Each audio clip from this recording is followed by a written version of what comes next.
May gusto akong itanong sa inyo. Sino ba ang pinakikinggan ninyo pagdating sa usapin ng tagumpay? Dahil ang totoo, hindi lahat ng nagbibigay ng opinyon tungkol sa tagumpay ay dapat nating paniwalaan. May mga tao na kahit malakas magsalita, hindi naman tama ang kanilang pananaw.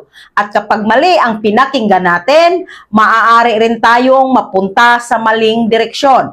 Una, huwag basta maniwala sa mga taong hindi pa man lang sumusubok pero puro kontra na agad. Ito yung mga taong sasabihin sa'yo na imposible yan, mahirap yan o wala kang mararating dyan.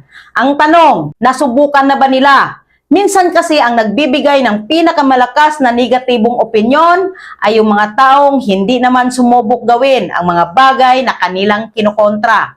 Pangalawa, huwag agad maniwala sa mga taong sumuko ng maaga. May mga tao na isang bisis na bigo, ayaw na agad. Kapag ikaw ay may pangarap, sasabihin nila na huwag mo nang ituloy dahil wala namang mangyayari.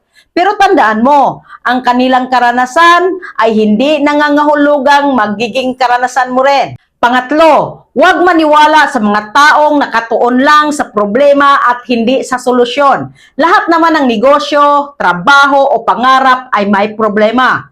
Pero ang mga successful na tao ay hindi tumitigil dahil sa problema. Naghahanap sila ng paraan. Kung ang isang tao ay puro problema ang nakikita sa bawat oportunidad, mag-isip ka muna bago mo sundin ang kanyang payo.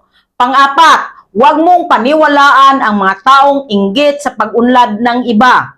Kapag may mga taong umaasinso at ang una nilang reaction ay manghusga, manira o maghanap ng mali, hindi yon magandang modelo ng tagumpay. Ang tunay na successful na tao ay marunong mag-appreciate ng tagumpay ng iba at ginagamit itong inspirasyon para lalo pang magsikap. Panglima, huwag maniwala sa mga taong nagsasabing madali ang tagumpay. Kapag may nagsabi sa iyo na yayaman ka agad ng walang effort, walang sakripisyo at walang tiyaga, mag-ingat ka. Ang tunay na tagumpay ay may kasamang disiplina, pag-aaral, pagpupursigi at pagtitiis. Walang shortcut sa pangmatagalang tagumpay. Mga kamagnet, hindi masamang makinig sa opinyon ng iba, pero maging mapili tayo sa ating pinakikinggan. Mas mabuting makinig sa mga taong may resulta, may integridad, may magandang karakter at may tunay na karanasan.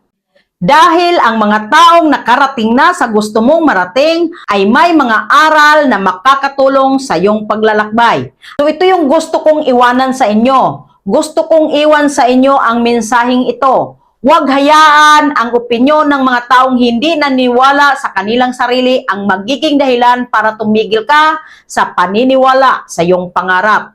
Patuloy kang mangarap, patuloy kang kumilos, patuloy kang lumaban. Dahil ang tagumpay ay hindi para sa mga hindi nabigo. Ang tagumpay ay para sa mga taong bumabangon sa bawat kabiguan at nagpapatuloy hanggang makamit nila ang kanilang mga pangarap.